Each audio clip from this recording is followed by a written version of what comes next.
Welcome back, everyone, to Scrap Mechanic. We are going to go ahead and go through a new build in this game. It's been a little while. I wanted to go ahead and come back to it, give it a little bit of a test to see how well it can handle itself. The performance of this has always been a little sketchy, so we are going to be building a ground vehicle. Nothing too crazy, nothing with too many angles, but this is the Panzer 3, so this is a World War II tank, German. And originally I was looking for more of the Panzer 4, possibly, but after talking to some people, they said it looks probably a little bit more like the Panzer 3. To me, the differences are rather negligible, and really whatever, but hey, you guys would sit there and just be like, actually, Uthris, this is the Panzer 3, so I have to go with the best bet here. Obviously, there's no treads in this game. We are still using wheels, and the best thing to do here was I set some actual suspension inside the body itself. That way we can get the wheels as close as possible to the actual frame of the vehicle. And since we aren't doing any traditional turning like we would in, say, a car, the tank controls are also going to be a little bit different as well. We're going to have a button to control the left track and a button to control the right track, and from there we will be able to do some turns. There's not going to be a reverse function on here just because of how limiting the controls are in the game right now, but as long as you don't hit any rocks and dodge as many trees the best you can, then you can go through and drive the thing just fine. It has electric engines which provide a decent amount of torque, and you can see testing later on in the speed build section here. The speed build itself is just going to cover the kind of main body chassis of the tank.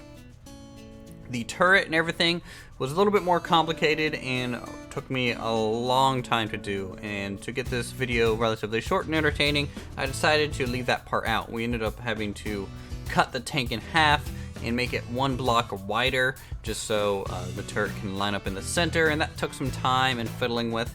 Obviously, all my vehicles I want to be functional and have a functional interior, and this does.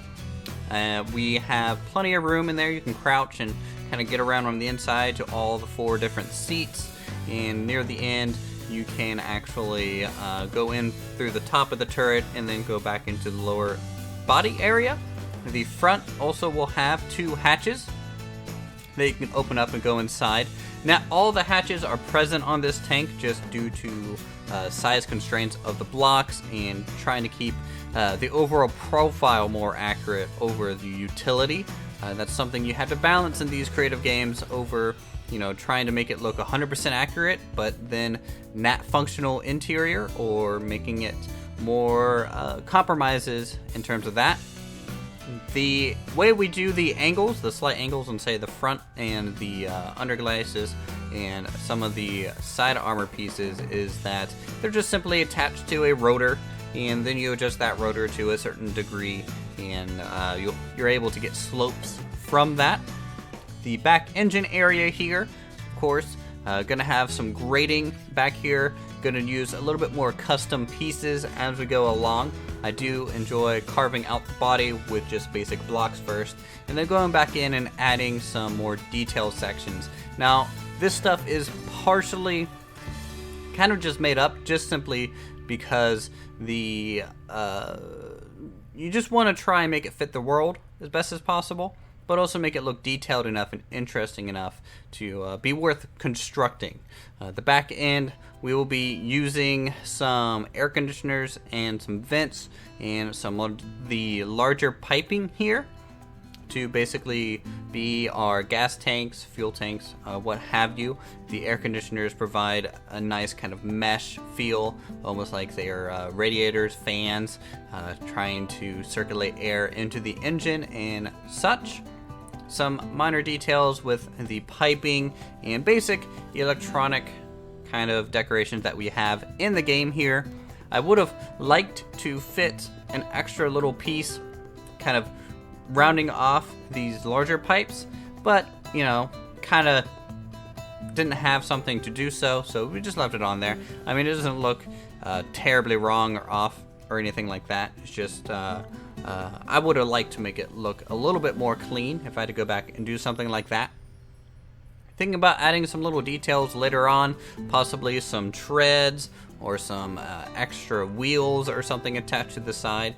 That's stuff you'll probably see more towards the end during the real-time section when we drive the thing around.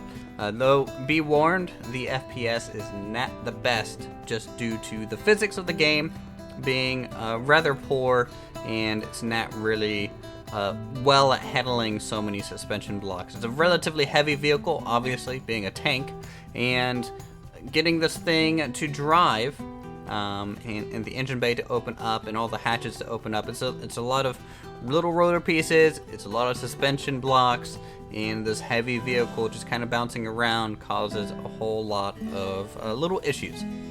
So here's the engine block, and I decided to add some gas-powered engines here initially because I thought that was going to work out just fine. It turns out they just don't have enough torque. So the electric ones were more or less there for decoration initially. A lot of those are there for weight and decoration, as the front end, because the turret is going to be up there, and the turret's a heavy piece. I wanted to make the back end a little bit more weighty to try and get it to kind of sit relatively even. Here you can see me fiddling about, trying to get out of the driver's seat. The problem being is that I forgot to assign the upper hatch to a actual switch and rotor function, and so I had to do that first just so I can drive the thing and get out of the vehicle without any issues. It took a little while to figure out. I ended up actually constructing it wrong. The right side was the only one that was working, and so I had to basically redo the left one there, and eventually it got all straightened out and we could test out the driving mechanics.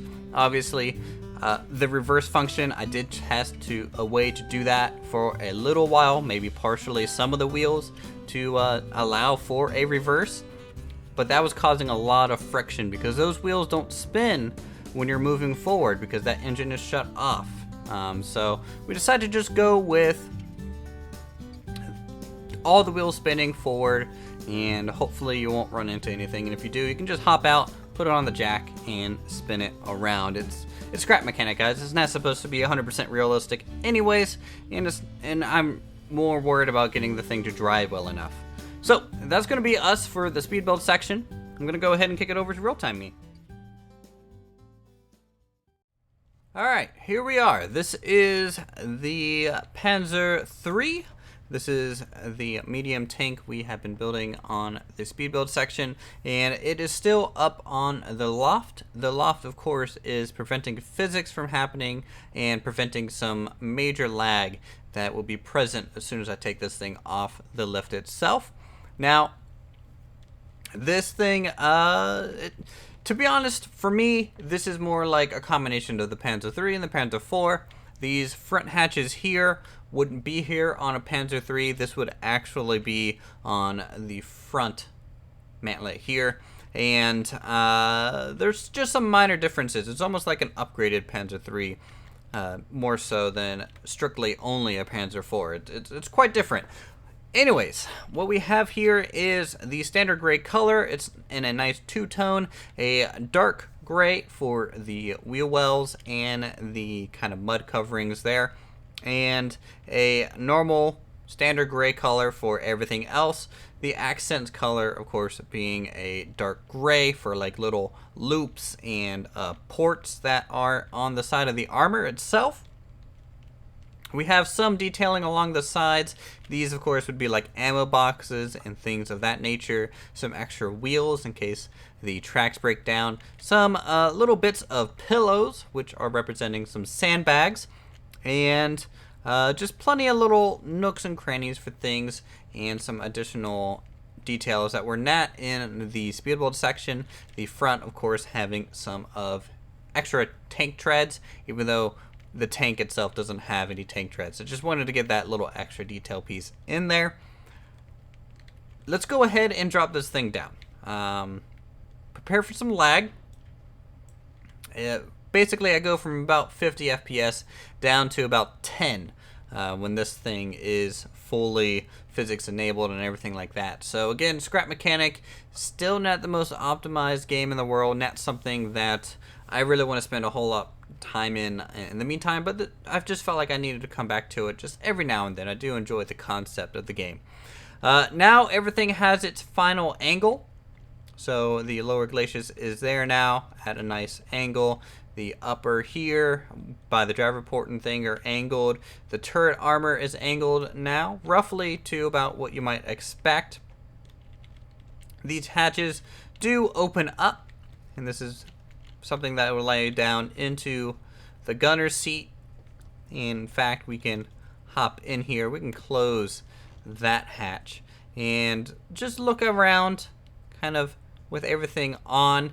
It does hug the ground relatively nice and has a nice little profile for it. So I think it turned out really well. If we go inside, you can see it's rather spacious, enough to move around. You can get to all 4 seats once you're on the inside relatively easily.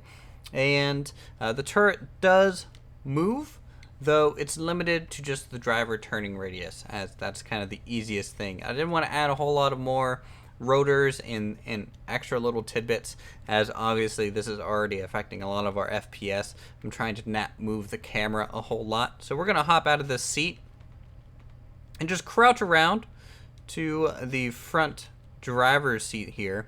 And I do enjoy, of course, having our interiors functional to the point that I could control this whole thing from here and it would work just fine. I do have some visibility to the left and right due to these basic machine gun ports and things. The front port, of course, providing a little bit of visibility, not the best. And that's it for the interior, not much to cover here. But we're going to hop over to exterior view just so we can see everything. And we have some extra little buttons here. We can open up the back so we can access the engines. The engines aren't at max power. If we're going up a really steep grade, that's something to maybe fiddle with.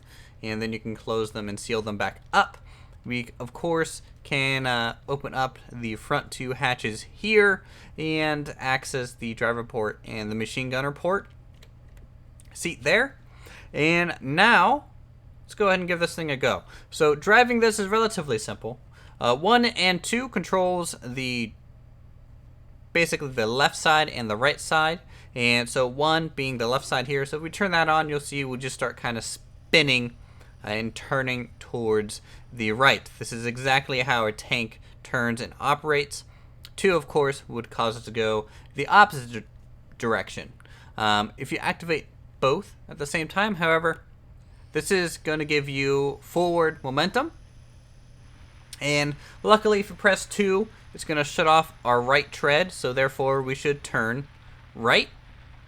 And when you get the angle that you want, you turn it back on again, and you will straighten back out once those wheels kind of get some friction going. You can drift a little bit on here. It's a little drifty, but it's relatively heavy, so that's why a lot of lag is happening, I think, from the suspension.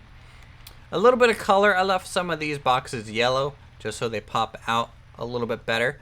If we do A and D, the turret does rotate just equal to, say, what you might find a steering wheel would. Let's dodge that rock so we don't get hung up. And then on the interior, we can drive it in here just fine. Let's go ahead and spin around. No idea what we're going to be facing here in a second. And off we go back basically where we started. So that's it for the Panzer III. Go ahead and leave a like if you guys enjoyed this video. I do enjoy Scrap Mechanic, even though it is laggy and not really optimized. Go ahead and check out my other videos for more creative content, such as this. I do have a fair amount of it. Go ahead and subscribe if you're new. So, until then, thank you guys so much for watching, and I'll see you guys in some more Scrap Mechanic soon.